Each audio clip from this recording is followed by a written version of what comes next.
All right, so I got a cool result, simple geometry result that I've never proved before, but I wanted to prove for a proof that would, a bigger proof.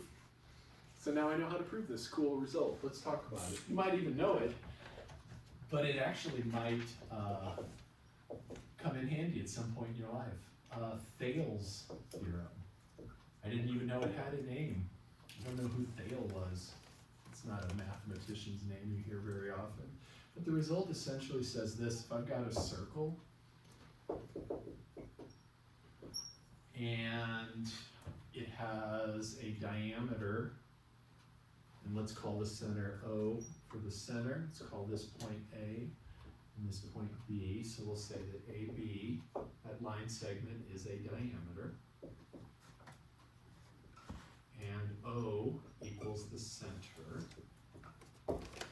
And this is actually kind of a surprising result, that if I pick any point P along either half of the circle, and I create a triangle in there. So pick any point P you want, no matter where it's at in here. That triangle, APB, is a right triangle, is a 90-degree triangle. That's just kind of cool. It's just kind of surprising that no matter where that P is on there, this sucker is going to be a right angle. And the proof's really lovely, so let's take a look at it. So the first thing I do for the proof is I create the new line segment OP. So draw radius, and notice it's also a radius, OP. And then note as well that, well, it looks pretty sad. I didn't realize how sad a circle that was, but that center is a little warped. But AO and OB are also radii.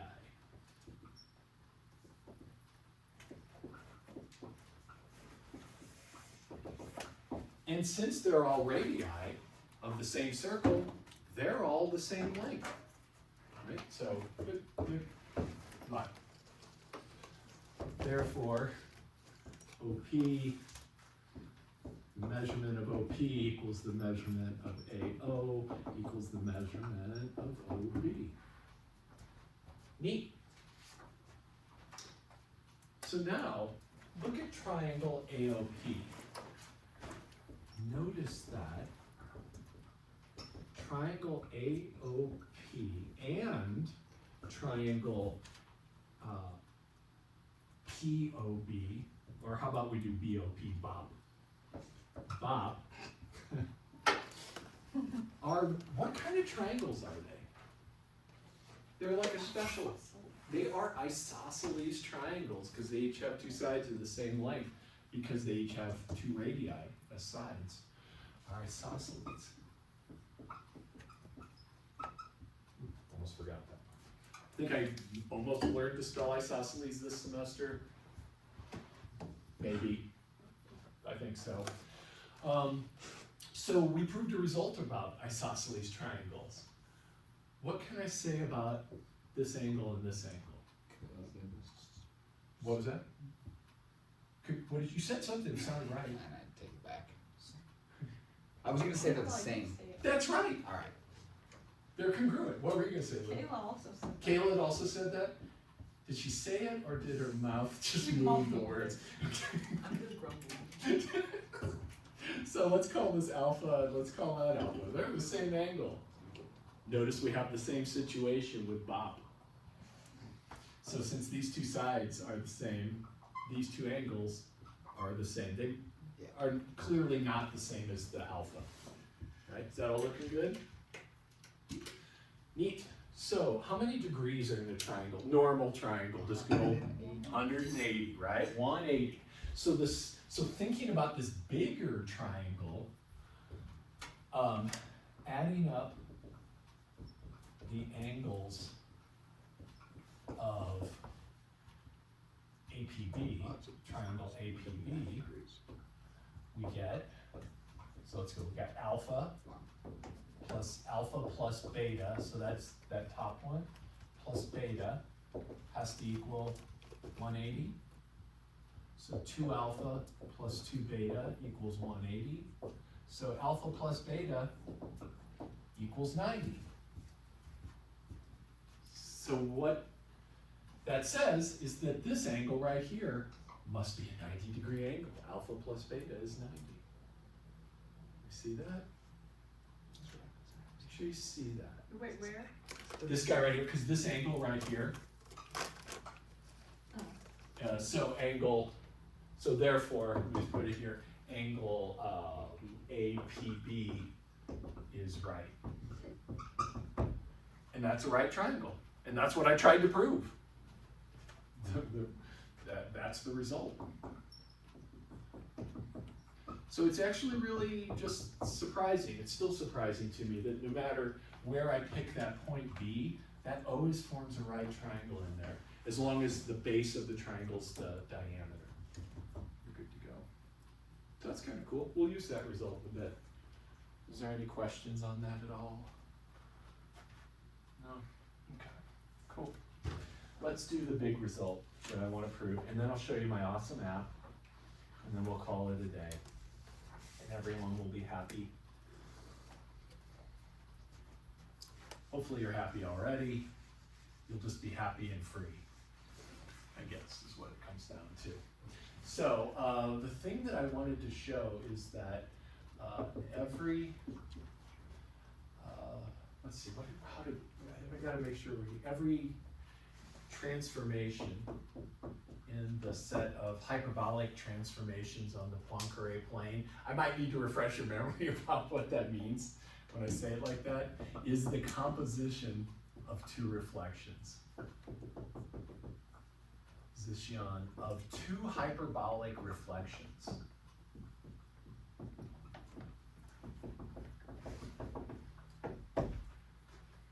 So what this is telling us is that every sort of movement we can make geometrically in this hyperbolic plane, the Poincare plane, so remember we have this, it's the Poincare plane. It's a unit disk, so we have 0 in the middle. I'm just going to put 1 right there. We've got a unit circle centered at the origin.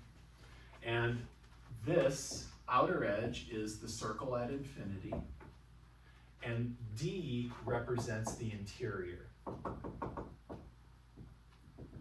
And this H was this collection of transformations, T of Z, that look like this. It is e to the I theta, z minus z naught over 1 minus z naught conjugate,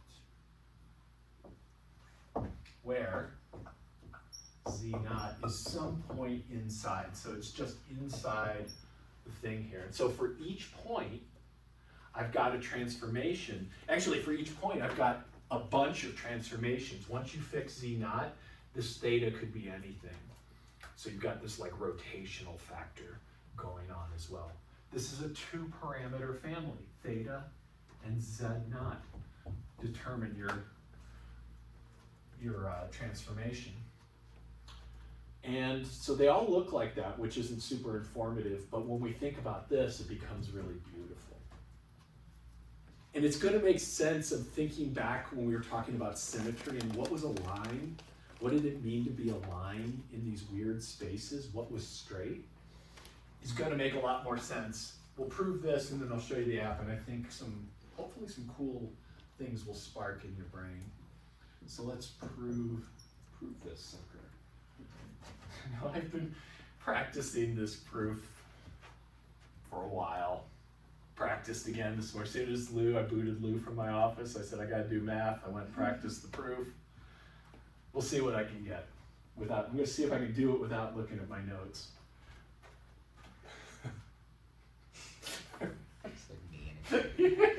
Yeah, oh shit. No, you gotta start. Like, what's the first note of the song? I just need to look. Okay, all right.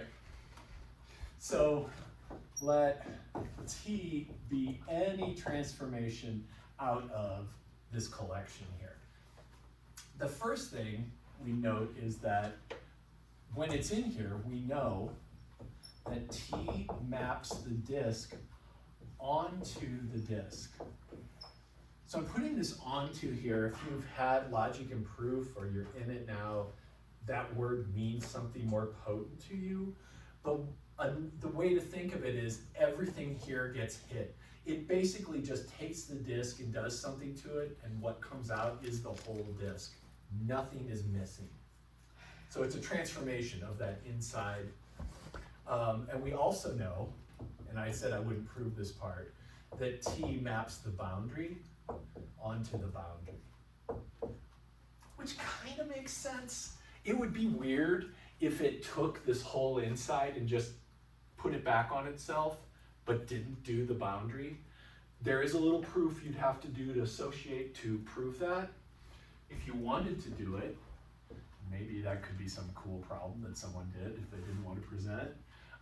You just show that if the magnitude of z is 1, the magnitude of t of z equals 1.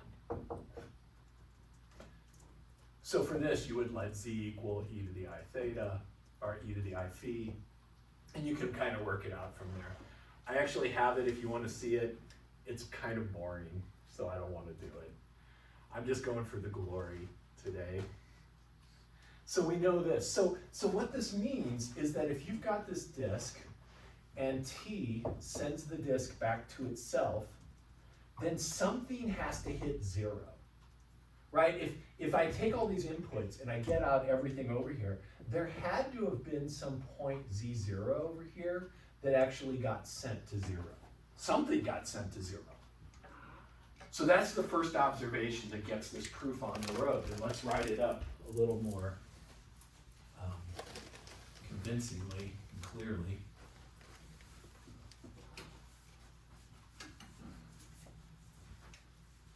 So, since T maps D back onto itself,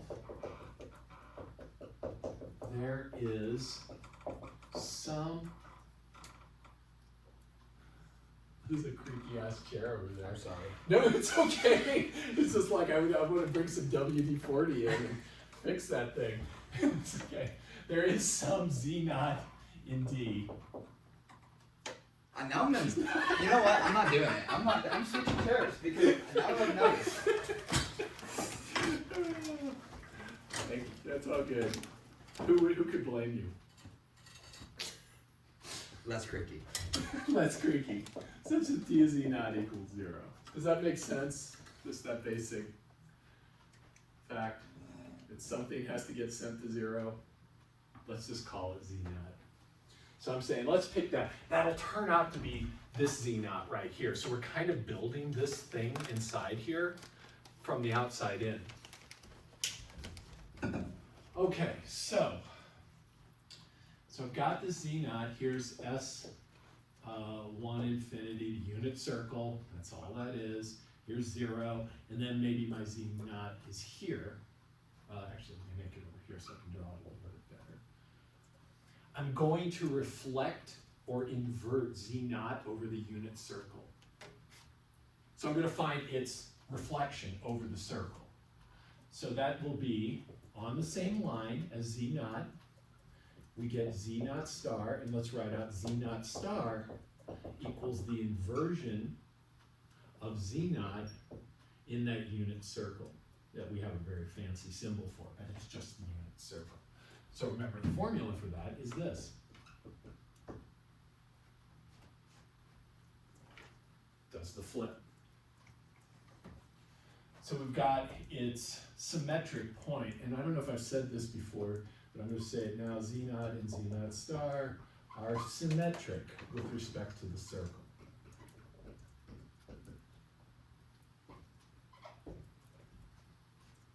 Because they're just reflections of each other. It's just not the kind of reflections we're used to with a line.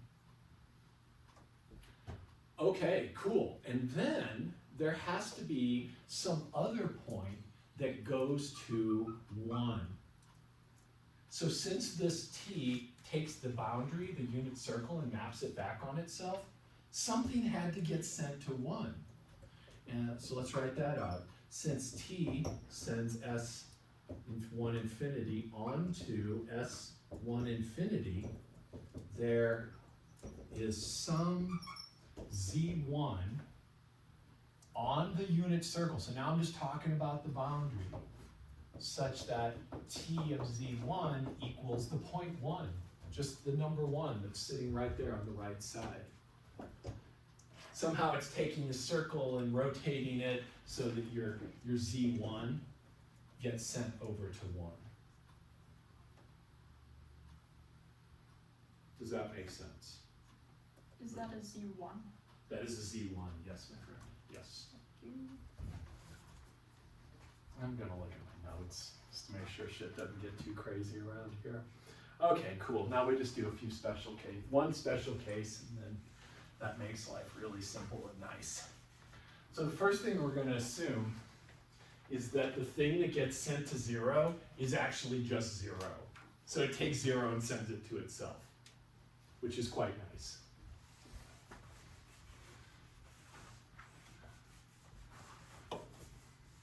So case 1, assume Z naught equals 0. So i.e., how do you spell i.e.? I think you just spell it like you say it. i.e. Y. i.e. Yep. Yeah. That's what I would say. i.e. T of 0 is 0. What's Z star? What's Z naught star here? 0. No, No? because Z naught itself, Infinity. yes, it's infinity. Yes, if Z naught is 0, 1, 0, or infinity. if you put 0 in here, what do you get? Infinity. So Z naught star equals infinity. So, yes. Let's see. Okay, how do we link back up? So T of, why, how do I get Z naught stars? Why, how do I know? Oh, okay.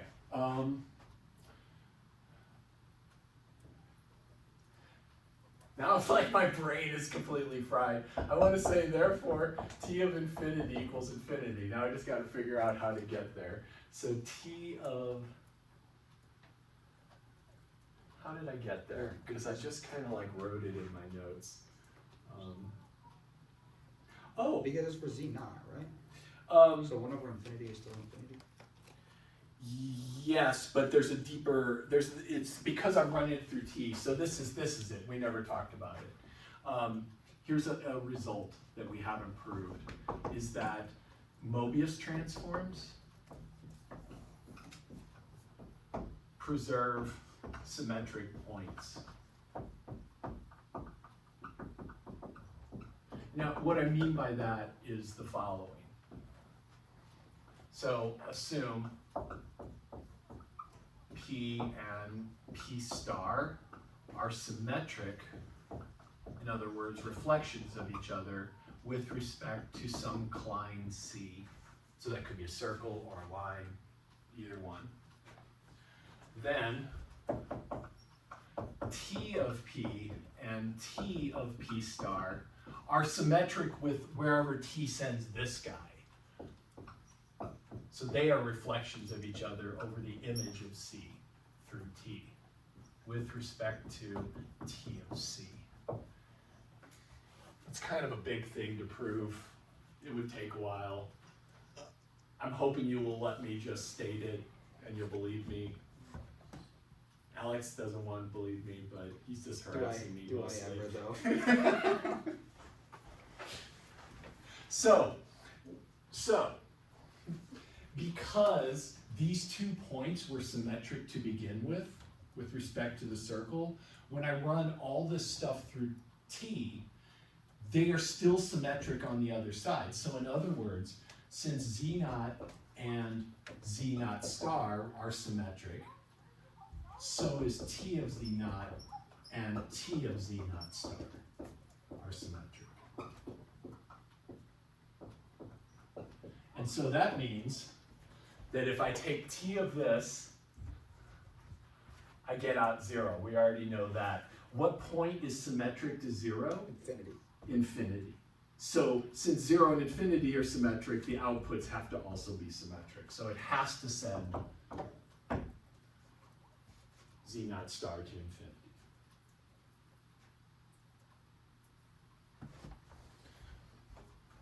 Okay, so what does this mean? So t does this. So t fixes 0 and infinity. They're fixed points. So let's look at what that means now. Come back to the definition of Mobius transformation. We know that t of z equals az plus b over cz plus d, and this has to be true. Those can't be 0.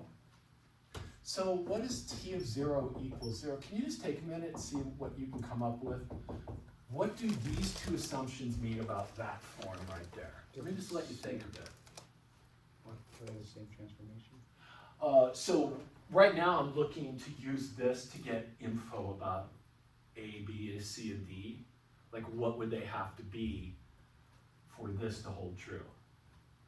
Well, and given how everyone's looking at me, maybe I'll talk through it a little bit. No, you working on it?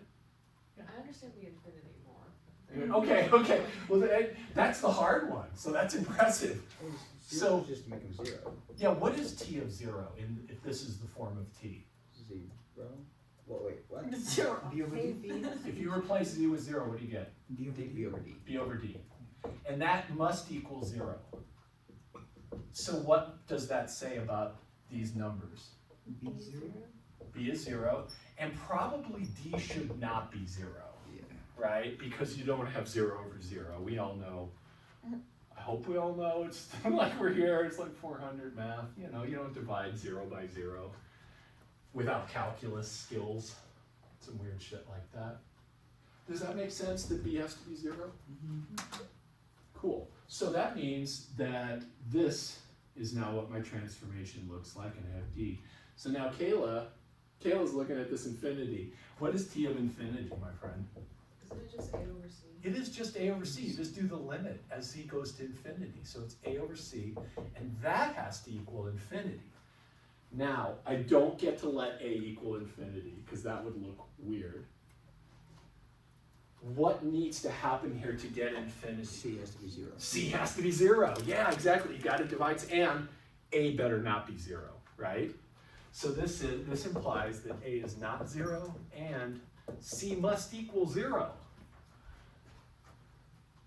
So what we've got is this, and we already know d is not 0, and so it must look like this. So let's write that up, and we're almost done. If I can find the eraser. Oh, I got both of my stolen erasers. Hey. I actually lost one of them already. Now it's come back home. You gotta just get a wrist strap for it, I so need- it like stays attached to your left wrist. Like a Lever. I should just go get a Yeah. surgery and have one implanted. Right. Just like that'd be a smart move. That'll be good for retirement. Body mod. Or you can start carrying like a regular rag, and then it fits in your pocket nicely. There's some rag I used in Yeah. college. Oh yes, it was the worst rag. You were in there California. too. It Yeah. was so bad. Yeah. I think you Oh. tried to have your wife wash it one time, and then you left it at your house. It's true. Yeah. They never saw it again. Yeah, it's gone. Because she probably threw it out. It's what's Why would happened. you take this home? She throws out my shirts when they get too bad. And just waits for me to notice. Anyway. So t of z is just of this form, some constant times z. And that constant is b over d, or a over d. I'm just going to call it a k. Bless you. Bless you again. Does that make sense? Why I'm saying that? Just some constant times z. So this constant, we know we could put in polar form, like this. Every case, some complex number can look like this. Now another thing that I know is that t maps the unit circle back onto itself.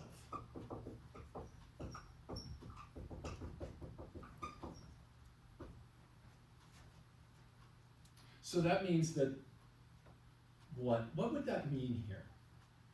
You think think that means? Is there any scaling happening?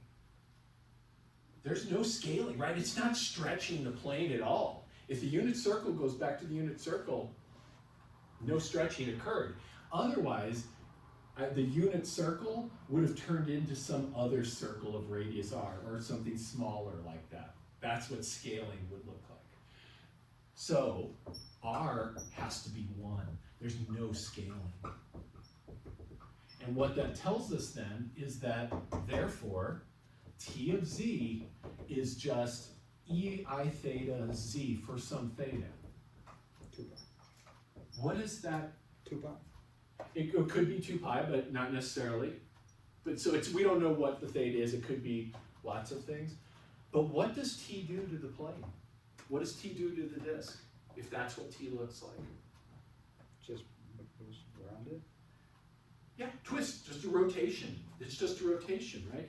This just increases whatever the argument was, and by argument I mean the angle that z makes. This just adds theta to it.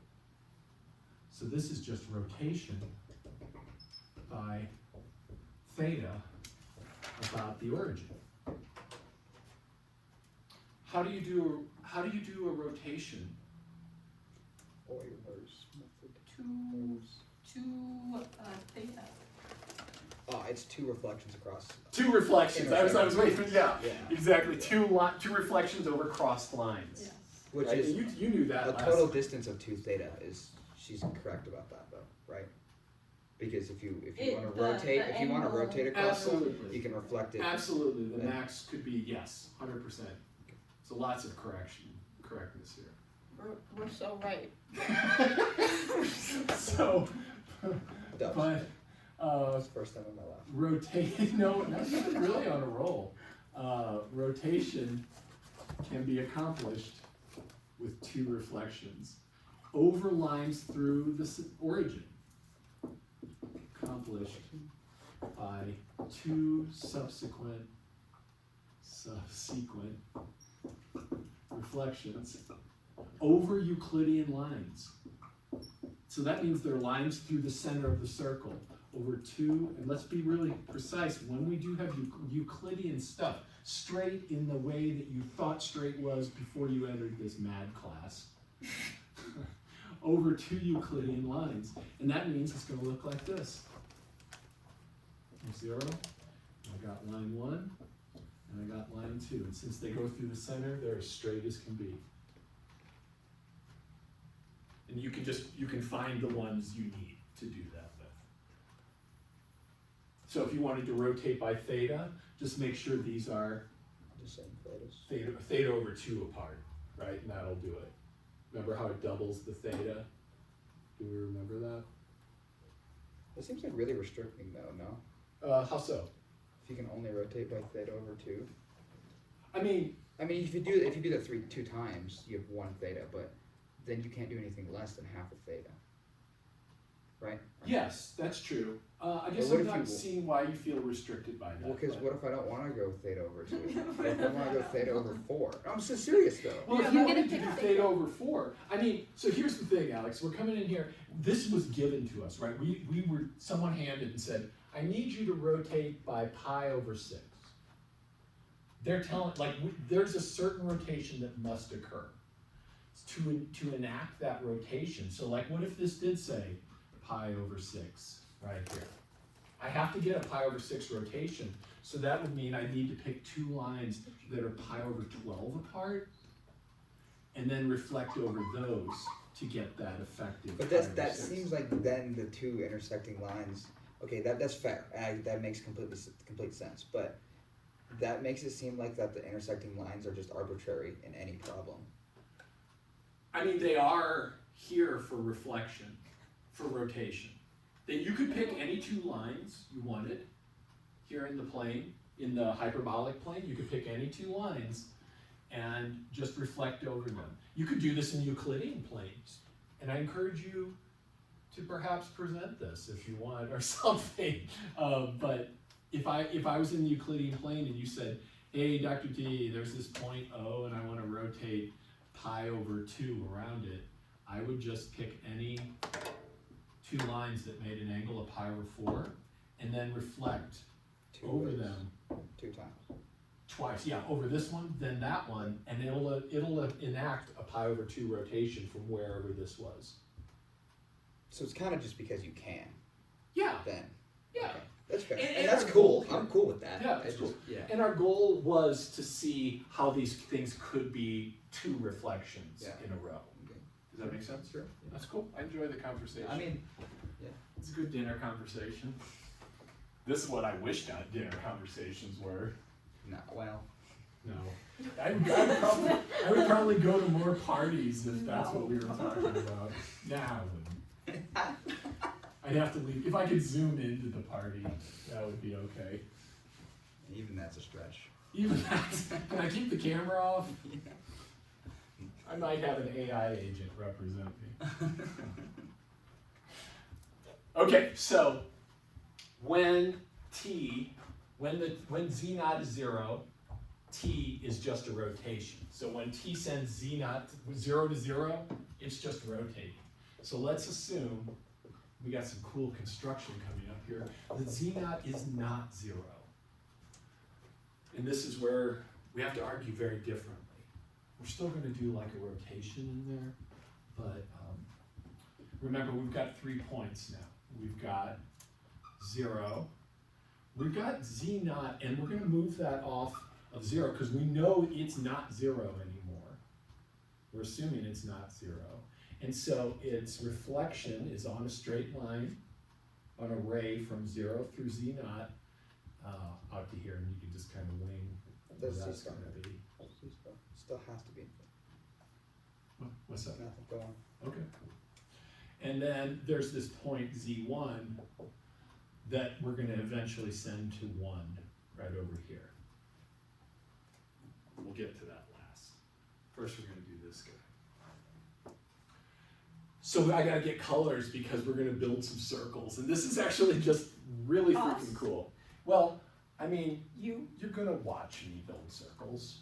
But I like to think The you're there in royal spirit. Us Yes. in spirit. In spirit, we do these things together. So, okay, so we got Z naught, we got all this stuff. Now, step 1 is construct the circle with radius 0 Z naught star. And that's this line that I've drawn here. So I'm going to make a circle now that, not radius, I should say diameter, excuse me, diameter, sorry. Diameter, OZ Okay, naught star. yeah. Does that sound Yeah, okay? uh-huh. So like this is going to be the diameter, and then you just got to kind of wing it as best you can. Yeah, that's not bad. I'm going to call that C1.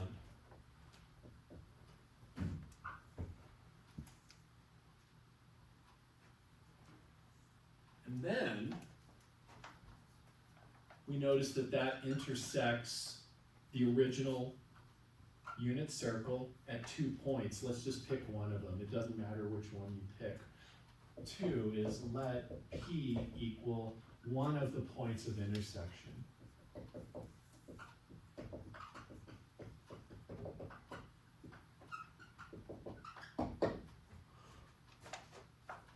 So I'm going to call P, that guy there. Now I need new colors.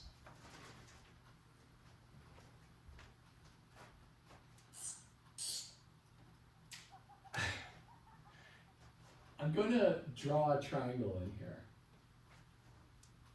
Actually, no, let's do one more circle first and then we'll do the triangle because I've messed my head up by not doing that. So now I'm going to draw a circle that passes, it has center Z naught star and radius Z naught star P. So 3 is construct the circle, construct circle C that has center Z naught star. So now the circles have center out here, passing through P.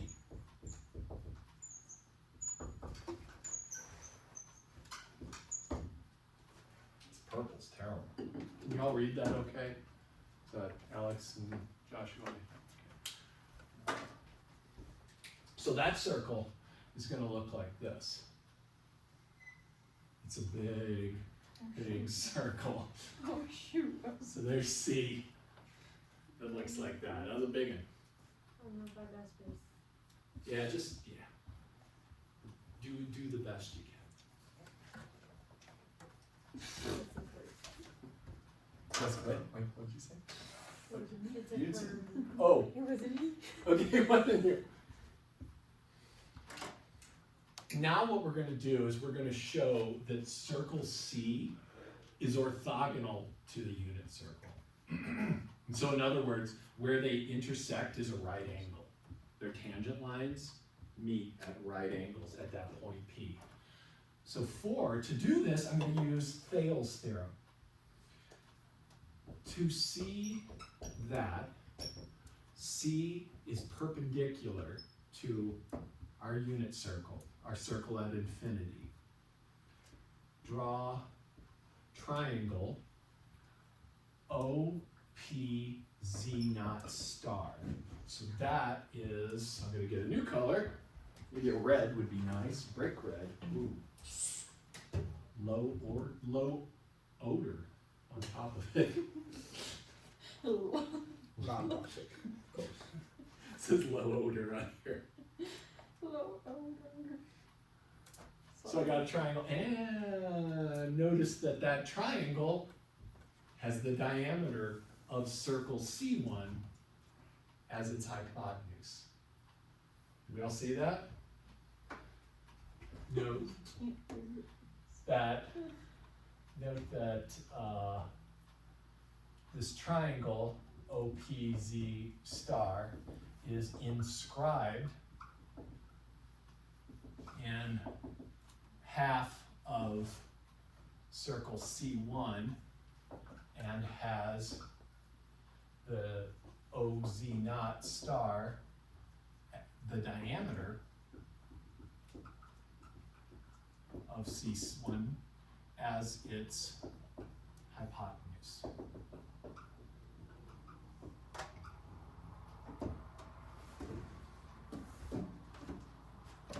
Anybody watch Key and Peele? Anybody like Key and Peele? Do you know the skit I'm thinking of? I'll send it to you. No, I'll I just- can't read your brain, actually. No, I know. Turns So out. you either knew it, you would know it if you knew. If you knew what I was thinking of, you would know it like right away. So I'll just send it out. I'll send it out to everybody. Because if you haven't seen Key and Peele, what The are only you one you've doing? ever shared with me was when they were listening to dubstep. And Oh, you yeah. were like, this is you. I'm like, yeah. It's not just you. So what can I say about angle OPZ not star? 180 degrees. 90 degrees. Yeah, got a 90 degree triangle. Therefore, angle OPZ not star is right. Cool.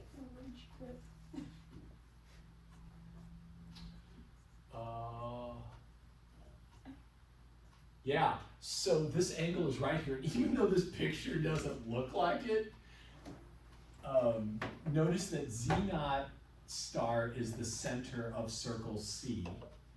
It touches here at P, and so this is like the radius. This is the radius right here of big C. Does that make sense? So I've got a radius, and let me just kind of draw it again down here. I've got a radius of a circle, and then a line that comes off of it and makes a 90-degree angle right there. So what this is saying is that circle C is orthogonal to circle S1 infinity, because it makes a right angle where they intersect. Can you see that? And this radius here, that's actually the tangent line to circles, the unit circle at that point P. And then this one here is the tangent to C, even though it looks terrible because of my lack of a circle. since, let's write out what I just said here. Since OP equals tangent to C at P, and P Z naught star equals the tangent to our unit circle at P. Those two circles meet orthogonally, meet at a right angle. C is orthogonal to S infinity 1.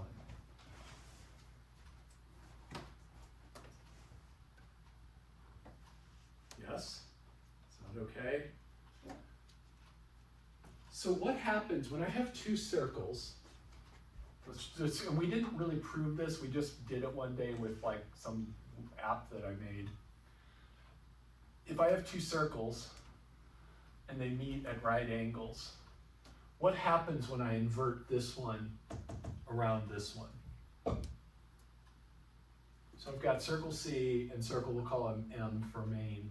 What happens when I invert circle C about circle M? What happens to what? What happens to the circle itself? Turns into a line. Does not.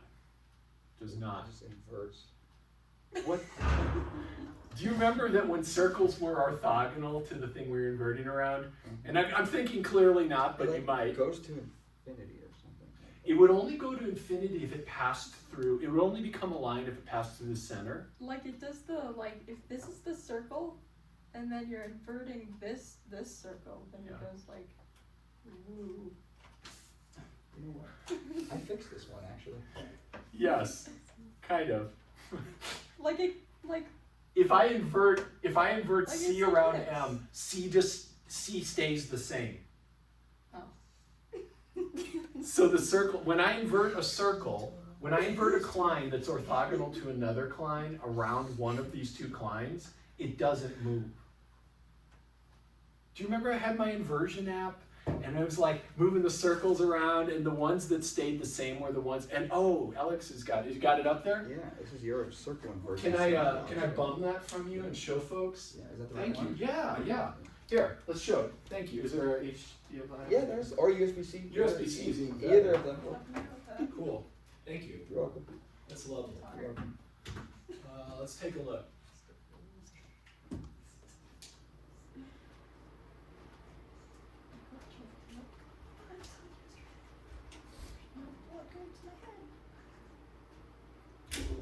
Isn't that the Bible?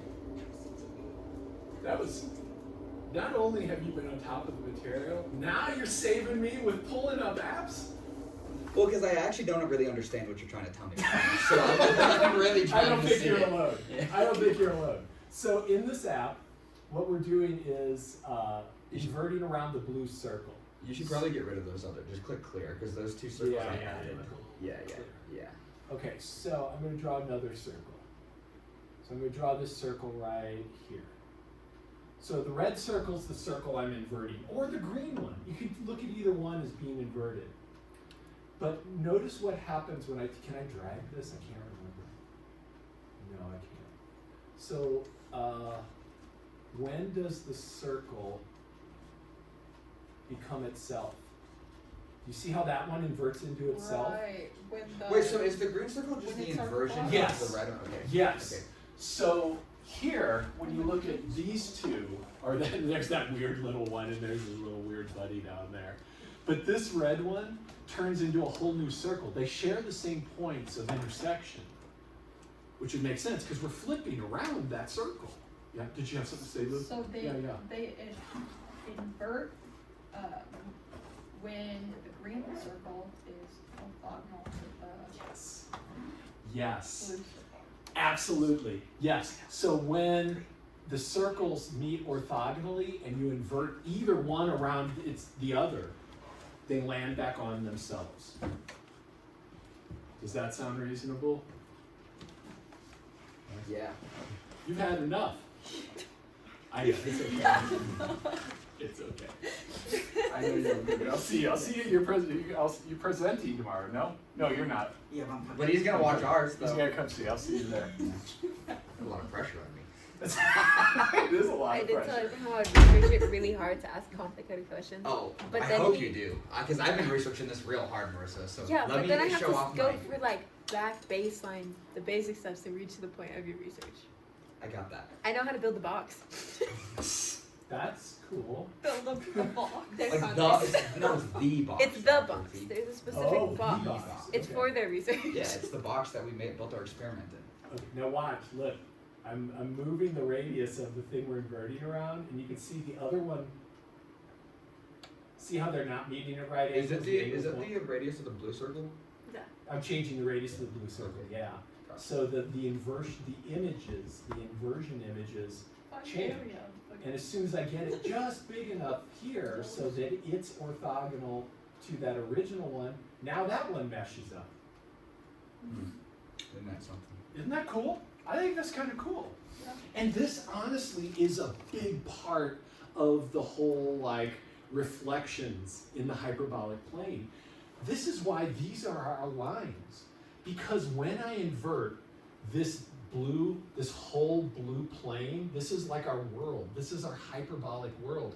When I invert that around this green thing here, it has to be orthogonal for it to be considered a line, because then this whole portion here, this outer portion, gets pulled into that little football-shaped thing, and that little football-shaped thing turns into this outside. It literally flips this whole disk around that ridge right there.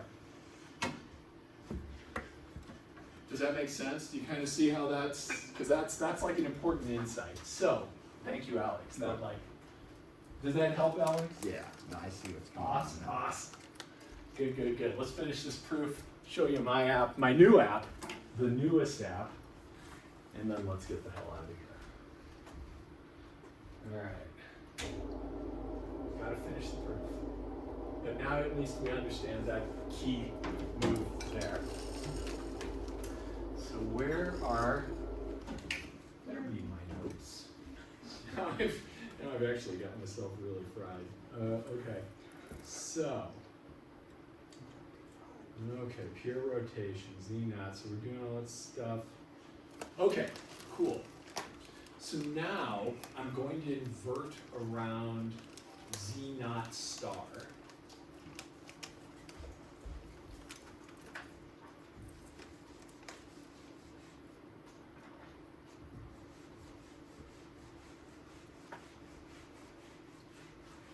So I'm going to invert around that big circle that I created now. Okay, so now, step 5, let's invert about circle C. Where does Z-naught star go? So Z-naught, So careful, where's Z-naught star relative to the circle C? infinitely. It goes to 0. Where does the center, so if I invert around a circle, where does the center of the circle go? Infinity. Infinity, goes to infinity, because you're turning it inside out. Yeah. So the center, since Z-naught star is the center, inverting around this sends it to infinity. Z-naught Wait, star or to zero? Z-naught star goes to infinity. Okay. Yeah. Because Yeah, that makes sense. Z-naught star is the center of C. Yeah. Do you want me to, Penelope, I don't know if you would believe in me, do you want me to explain it a little more? Because I can show you a formula that might make it clearer. No, I guess I was thinking of like t of 0 equaling 0, so Yeah, the, yeah. the center has to equal 0, but it starts at infinity, so then it must go. That's right, that's right. So Z-naught star goes to infinity. Now, here's a fun fact that I'm not going to prove. Another one. Fun fact. Inversion preserves symmetric points, just like, which kind of makes sense if the Mobius transformations, which are all just inversions, compositions of inversions preserve symmetric points. So if Z-naught star goes to infinity and Z-naught is symmetric to Z-naught star, Z-naught goes where? Zero. Zero. Yeah, zero. Yeah, It's not- yeah, exactly. Because then we've got those archetypes of symmetry, 0 and infinity. Yeah, cool. So that Z naught is going to go to 0. I'm just checking it out. Yeah, we're almost done. Wonderful. So that's our first inversion. The first reflection that we do, so we're building this transformation. Let me just step back. What did we want to do? I wanted to build some T that is 2 reflections. And I want it to send Z naught to 0. And I got that. And it's going to send the reflection, or the symmetric point to infinity. And then I've got one more thing to do. So this is my first reflection. It's going, when I take this black circle and reflect around C, it's going to take this portion and turn it into this inside part. And it's going to take this inside wedge and turn it back out here. It's going to turn this circle back onto itself. Inverting around C preserves this unit circle. It just flips it and contorts it in such a way that this big area becomes small, small area becomes big. It's really quite odd. There's one last thing. So that's our first reflection. And that got us part of what we wanted. We got one last thing to do. We still have to move Z1 to 1. So far, T equals reflect over C to get Z naught to 0, Z naught star to infinity. Now we need to get Z1, that thing on the unit disk, sent to 1. And I'm just going to rotate. I'm going to do a single rotation here. And I'm going to do that rotation by reflection. So we're going to reflect. Let's draw the picture. Here's Z1. Here's 1. Here's the center of the circle. Kind of. There's the center of the circle, 0. To get Z1 to 1, I'm going to draw 2 Euclidean lines through here. Oh, sorry. Actually, what I'm going to do is I'm just going to look at this angle right here. I basically have to rotate that angle. So I just have to rotate Z1 over to 1. To do that, I'm going to just flip over the line that bisects this angle. So let me write up what I just said. To get Z1 to 1, draw the bisector L, let's call this L, of angle Z1, 0, 1. So that's this angle right here. Here's Z1, 0, 1. Bisect that with a line L and reflect over L. And what that's going to do is just flip these two things. So 1 will go there, but Z1 will go to where 1 is. So this reflection is second. Therefore, T, the T we're looking for, equals this reflect over line, reflect over L, after, and I'm putting a composition symbol here, after the reflect over C. And that C was really quite fancy in its construction. So every transformation of the hyperbolic plane can be accomplished by reflecting over some circle and then some line like this. Or if you just want to rotate, just 2 lines. Either way, it's 2 reflections, one over a curvy thing and a straight thing, or 2 straight things, and we get it. That's the end of the proof. Now let me show you my app that'll hopefully let you see this in quite, I'm pretty happy with this app. I would say I'm proud of it, but I guess the robot should be proud of it because the robot built it. I just told the robot what to do. but it's pretty sweet. It's quite beautiful. It's always so dramatic. Come on. Power up, mofo. Do it. Is there even power coming out of this outlet? Can't see shit because this. Ah, there we go. My computer was really dead. There we go. Oh no. Are you in diagnostic mode? Yeah. You have to just, if you just hard reset your computer, it'll. Yeah, I think that's what did happen here. And So, wait, is this HDMI? Is this USB-C here? Maybe this USB-C will work a little better than this HDMI.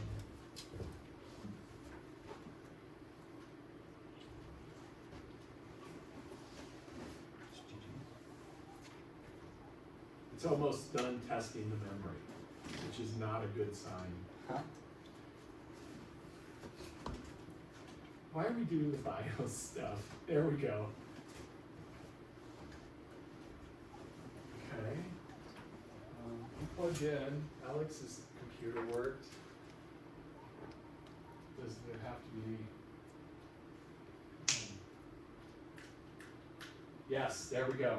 Good shit. Okay. I did it. You did. Thank you, Lou. I come from a long line Of snappers, Have ya? magical snappers.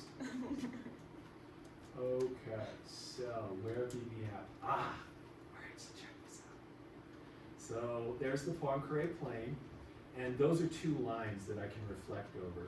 Reflect over the blue, reflect over the red. So notice that when the lines intersect at a single point inside the disk, you just get rotation. Now watch what happens when I move this. Isn't that cool?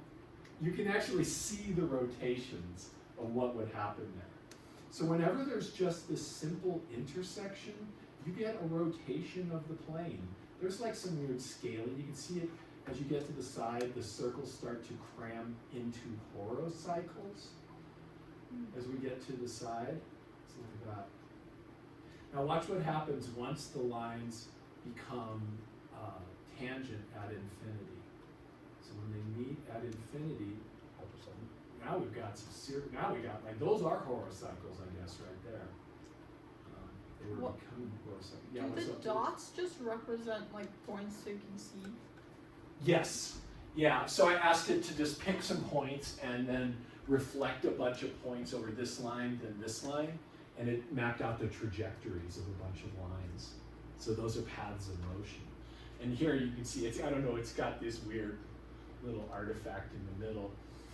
But this is a particular type of transformation. I think that one is called parabolic. I think that this one is called elliptical because it's just rotation. And then a hyperbolic transformation of the plane looks like this. Let's get this guys. This. Kind of want to move that other end over there. Ooh, that looks barfy. That thing's barfing. Wow. Oh, there we go. That's Oh my what God, it it's is. So like- here's how you do translation. So just these lines you could consider as parallels. Yeah. They're actually ultra parallels. But when you reflect over one line and the next, look how you get translation across the plane. So you just get this motion along these beautiful hyperbolic lines. Notice that the motion you're moving on are lines that are like lines of force in a way for like a magnetic field. Don't say force. Don't get me started. No, I'm getting you started. Ah. Yeah, obviously, it's too late. So like if like Yes. gravity? Yes. So like, Like gravity? sure. Yeah. Yeah. There you go. Right there. Yeah, like if you're in space. But the lines of motion are the lines that are orthogonal to both the lines you're reflecting across. So this is translation when they cross, just like in Euclidean. So like here, this is like Euclidean stuff where you get translation when they're parallel. When they cross, you get rotation. And then when they're like this, we don't have that in Euclidean space because we don't think about lines meeting at infinity. But when they do, you get, I'll just do it one more time, this weird horocycle orbits, and I guess I just wanted to say horocycle again, more than anything. Let's see, how do we get these guys back together? Thanks for being patient. I know you want to go. And I know I'm just making you stay and do watch this. I built this thing when I was a young boy, and I want you to watch it. So, yeah, okay. Ooh, that looks cool, doesn't it? When they kind of explode. Yeah, but when they're tangent like that, you get this translation / rotational kind of thing. Things just flowing around the plane. Anyway, I enjoyed it. I hope it was moderately entertaining for you. And that's about all I got to tell you. The rest of the things that you're going to be told are things you will tell yourself, or Kayla or Alex will regale you with tales of. And whoever else is presenting. Who else? Lou, you're going to present too something maybe? You're not sure yet? Maybe Joshua. Okay, cool. And then before Monday, hopefully I'll have you a list of things. What I would like to do on Monday is, like, everybody kind of like be thinking about what you want to do. And let's talk about it and work out something. And if you don't want to do any of the things I want, then if you just want to get the hell out of here and do some problems, we'll do that too.